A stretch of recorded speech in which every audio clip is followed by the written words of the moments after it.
স্ত্রীর প্রতি স্বামীর দায়িত্ব কর্তব্য।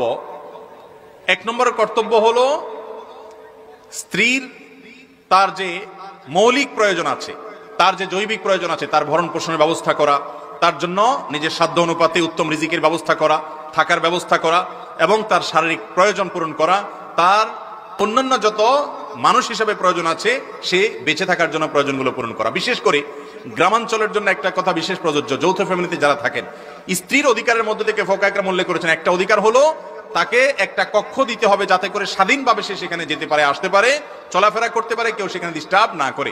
আমাদের দেশে গ্রামাঞ্চলে অনেক মহিলাদেরকে দেখা যায় বিয়ে করে আসার পর শ্বশুর বাড়িতে এরকম কোনো নির্জন কক্ষ বা স্বাধীনভাবে থাকার কোনো ব্যবস্থা রাখা তাদের জন্য হয় না। এটা কিন্তু তাদের অধিকার খর্ব করার শামিল। এর পাশাপাশি একজন স্ত্রীর সাথে সুন্দর আচরণ করা এটাও তার অধিকার। আল্লাহ বলেছেন আশিরুহুন্না বিল মারুফ, মেয়েদের সাথে বউদের সাথে তোমরা সুন্দর এবং যথাযথ আচরণ করো।